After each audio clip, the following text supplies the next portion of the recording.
will.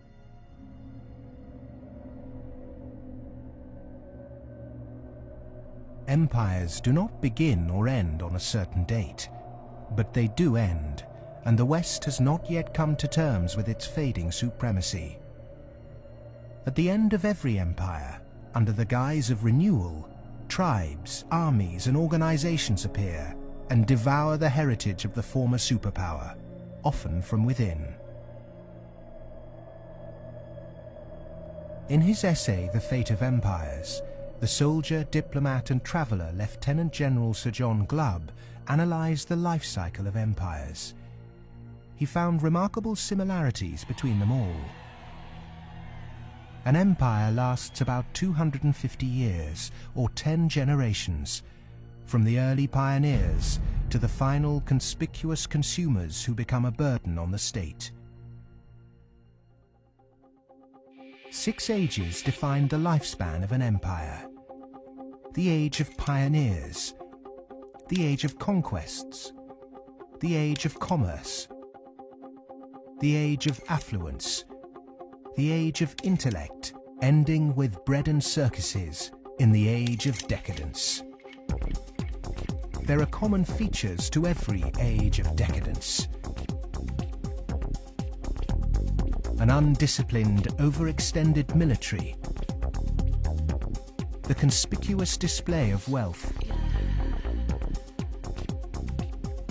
a massive disparity between rich and poor, a desire to live off a bloated state, and an obsession with sex.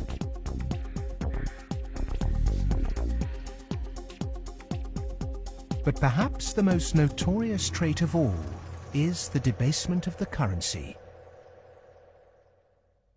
The United States and Great Britain both began on a gold or silver standard, long since abandoned.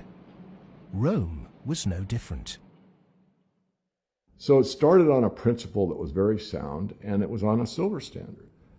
But as it corrupted further and further and further, the Roman denarius got to the point where it was basically a copper coin, and they learned how to plate, and it was washed in silver, and in circulation the plating came off.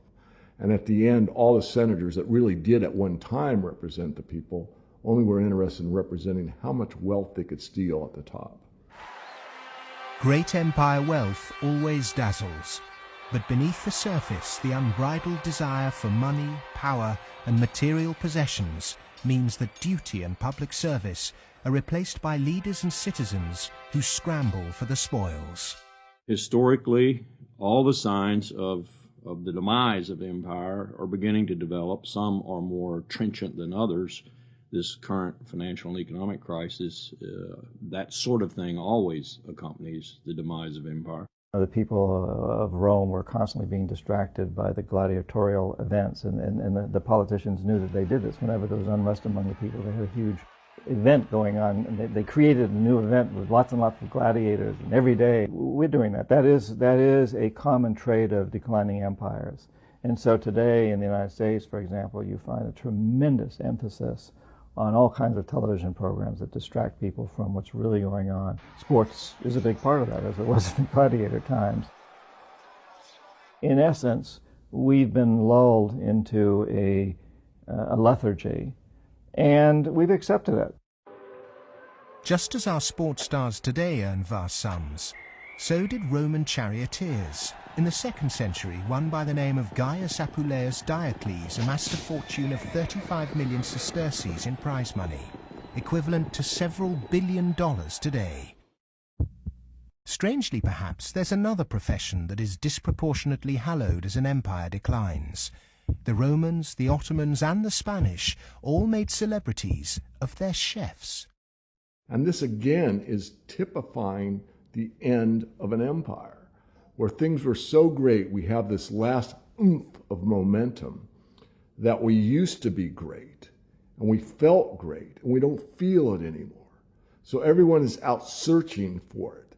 Well, maybe it's in the best food, or the best clothes, or the best music, or the best movies, or a reality TV show, or another magazine. But you can never get enough of what you don't need.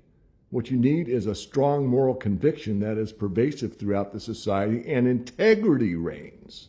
There's a vast apathy. There's a vast amoralism, even a political nature to it. That is to say, there are vast numbers of people who don't give a damn. And so there's this natural, I suppose, entropy. Any living organism, which an empire is, of course, over time dies. Question is, how does it die? Does it die in a violent cascade of events, or does it die over a long period of time? The baby boomer generation were born into this age of decadence. Perhaps unwittingly, they've broken the unspoken intergenerational contract. Through unfettered consumerism, spiraling house prices, and a desire for eternal youth, the baby boomers have squandered future generations' inheritance.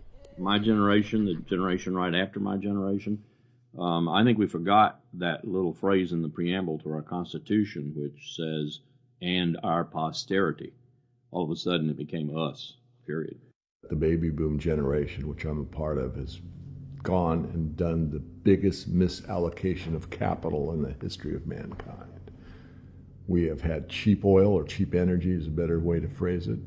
We've had an abundance of ideas, and we have chosen a system and perpetuated it that is probably one of the worst ways to use the blessings that were bestowed upon us. And we are going to pay a price for that. Human beings